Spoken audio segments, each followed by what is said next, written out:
Hola, soy Ángeles Barrera, los saludo desde Santiago de Chile, feliz y agradecida de participar en este ciclo de lecturas Pepitas de Oro Morado, organizado por Nataletras, nuestra querida Natalia Santamaría. Les cuento que soy periodista, soy lectora, directora de Lectores en Tránsito, Comunidad Hispanoamericana Literaria y Cultural, que es una comunidad virtual que nos pueden ahí ingresar y pertenecer a nuestra comunidad ahí en Facebook. Y además conduzco un programa literario que se llama Lecturas Asombrosas a través de Radio Universidad SEC, Chile, todos los jueves al mediodía.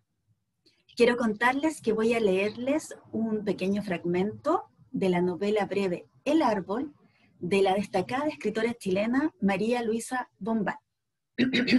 Pero antes de leer el fragmento, quiero contarles un poco de sus datos biográficos y de su forma de escribir. Entre las novelas de María Luisa Bombal encontramos La Última Niebla, La Amortajada, El Árbol, encontramos cuentos como Trenzas, Los Secretos, Islas Nuevas. Además, ella escribió crónicas y reseñas para revistas tanto en Chile como Argentina y también en Estados Unidos. Ella escribió sus relatos a partir de la visión trágica de su propia existencia. En una clara indefensión, desde pequeña se aisló en la lectura, siendo joven intentó ser actriz, se enamoró de amores conflictivos, que en un episodio de su vida comete un crimen pasional que la mantuvo un breve tiempo en la cárcel. Tenía un carácter apasionante, libre de prejuicios, capaz de llevar conversaciones muy intelectuales. Pablo Neruda solía llamarla la abeja de fuego, pero para sus cosas íntimas, para hablar de su vida, era más bien reservada.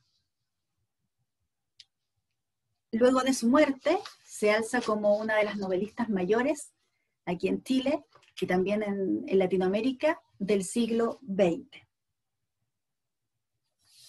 María Luisa Bombal nació el 8 de junio de 1910 y fallece en Chile el 6 de mayo de 1980. Obtuvo el Premio Municipal de Novela del año 1942 por La Amortajada y luego recibe el premio de la Academia Chilena de la Lengua. Su padre falleció cuando tenía 9 años y ella comenzó a escribir poemas a sus 8 años. Su madre solía leerle a María Luisa y a sus hermanos los cuentos de Andersen y de los hermanos Grimm directo del alemán. El primer libro que le impresionó a sus 14 años y que, según sus palabras, fue el gatillante para toda su literatura, fue la novela Victoria, del escritor noruego Kun Hamsun, que además es premio Nobel. María Luisa tocaba el piano, pero de memoria nunca se le dio fácil el leer música, y entre música y literatura decidió estudiar literatura. A todo esto, esta dificultad musical, ella se le impregnó a la protagonista de El Árbol, que se llama Brígida.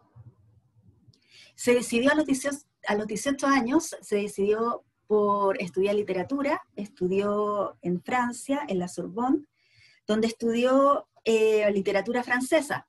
No terminó literatura francesa, terminó los ramos que le permitieron obtener el certificado para ser maestra de francés.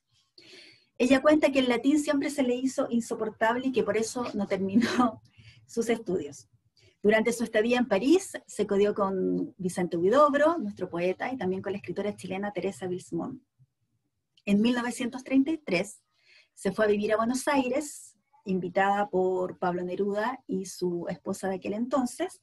Ella residió en la casa del poeta y se integró a estos círculos intelectuales en los que trabó amistad con el poeta Oliverio Girondo, con Federico García Lorca, con Alfonso Reyes, entre otros. Tenía 23 años cuando publicó su primera novela, La última niebla, y cuenta ella que escribía a la par con Pablo Neruda en la cocina de la casa de él en Buenos Aires, mientras el poeta escribía los versos de Residencia en la Tierra. Una de las anécdotas que María Luisa solía contar en sus entrevistas y también en sus redacciones autobiográficas es que paseando con Jorge Luis Borges a la orilla de un riachuelo, ella le comenta que está escribiendo esta novela, La Amortajada, para lo cual el escritor trasandino le dice que es un poco complejo, porque es una novela que, o sea, no le dice que es complejo, sino que, abro comillas, es imposible escribir porque se mezcla lo realista con lo sobrenatural. Y ella, con mucha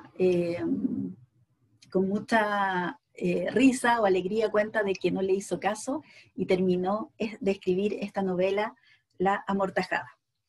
Vivió durante 29 años en Estados Unidos, donde conoció a Gabriela Mistral y tuvieron una fuerte amistad.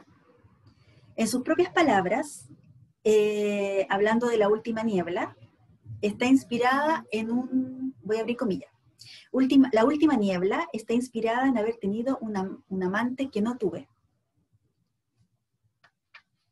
Y como ya les conté, empezó a escribirla ahí en casa de Pablo Neruda en Buenos Aires. Escribió La Amortajada porque siempre le aterró la muerte. Y una vez que terminó el cuento El árbol, que es el que voy a leerles, visita por primera vez en Buenos Aires a la chilena Nina Anguita, que por ese entonces era una de las personas que realizaba tertulias en su casa, tanto cuando estaba en Viña del Mar, aquí en Chile, como en su residencia en Buenos Aires, y donde se juntaba la intelectualidad de esa época. La primera vez que ella visita esa casa, se da cuenta que antes, en el antejardín de la casa de Nina Anguita, existe el árbol del cual ella habla en este cuento, y finalmente decide dedicarle este relato a su amiga Nina Anguita.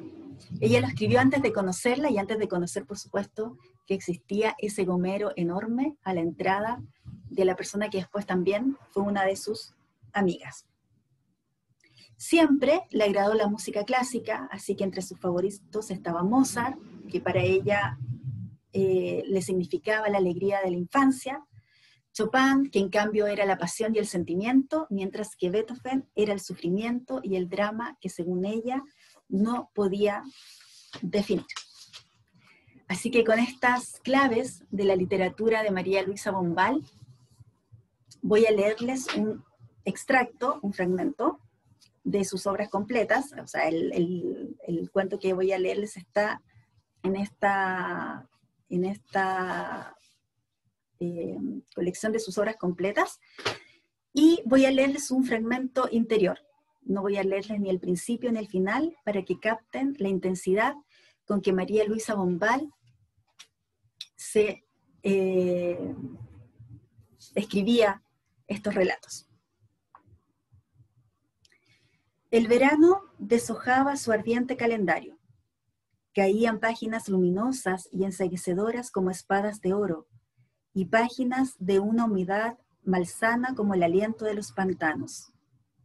Caían páginas de furiosa y breve tormenta, y páginas de viento caluroso, del viento que trae el clavel del aire y lo cuelga del inmenso gomero. Algunos niños solían jugar al escondite entre las enormes raíces convulsas que levantaban las baldosas de la acera, y el árbol se llenaba de risas y de cuchicheos. Entonces ella se asomaba a la ventana y golpeaba las manos. Los niños se dispersaban asustados, sin reparar en su sonrisa de niña, que a su vez deseaba participar en el juego. Solitaria, permanecía largo rato acodada en la ventana mirando el oscilar del follaje. Siempre corría alguna brisa en aquella calle que se despeñaba directamente hasta el río, y era como hundir la mirada en un agua movediza o en el fuego inquieto de una chimenea. Una podía pasarse así las horas muertas, vacía de todo pensamiento, atontada de bienestar. Apenas el cuarto empezaba a llenarse del humo del crepúsculo, ella encendía la primera lámpara, y la primera lámpara resplandecía en los espejos, se multiplicaba como una luciérnaga deseosa de precipitar la noche. Y noche a noche dormitaba junto a su marido, sufriendo por rachas. Pero cuando su dolor se condensaba hasta herirla como un puntazo, cuando la asediaba un deseo demasiado imperioso de despertar a Luis para pegarle o acariciarlo, se escurría de puntillas hacia el cuarto de vestir y abría la ventana.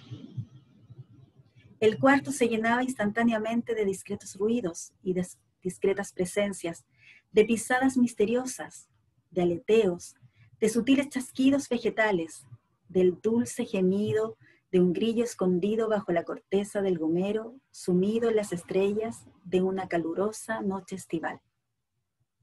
Su fiebre decaía a medida que sus pies desnudos se iban helando poco a poco sobre la estera. No sabía por qué le era tan fácil sufrir en aquel cuarto. Melancolía de Chopin, engranando un estudio tras otro, engranando una melodía tras otra imperturbable. Y vino el otoño, las hojas secas revoloteaban un instante antes de rodar sobre el césped del estrecho jardín, sobre la acera de la calle en pendiente. Las hojas se desprendían y caían. La cima del gomero permanecía verde, pero por debajo del árbol enrojecía, se ensombrecía como el forro gastado de una suntuosa capa de baile, y el cuarto parecía ahora sumido en una copa de oro triste. Echada sobre el diván, ella esperaba pacientemente la hora de la cena, la llegada improbable de Luis. Había vuelto a hablarle, había vuelto a ser su mujer, sin entusiasmo y sin ira. Ya no lo quería, pero ya no sufría. Por el contrario, se había apoderado de ella una inesperada sensación de plenitud, de placidez. Ya nadie ni nada podría herirla. Puede que la verdadera felicidad esté en la convicción de que se ha perdido irremediablemente la felicidad. Entonces empezamos a movernos por la vida sin esperanza ni miedos, capaces de gozar por fin todos los pequeños goces que son los más perdurables. El árbol, de María Luisa Bombal, una escritora chilena que espero quienes aún no la conocen la descubran. Ella escribe desde su propia tragedia, también su autobiografía es bastante especial, así que los invito a descubrirla, a leerse a través de ella y sus protagonistas femeninas. La sensibilidad y la forma especial en que ella escribe como si estuviéramos en sueño, cómo devela ella esa estancia entre la vigilia y el sueño, entre escuchar el subconsciente y en traerlo a la realidad. Así que muchas gracias Natalia, y espero que siga con mucho éxito este ciclo de Pepitas de Oro Morada.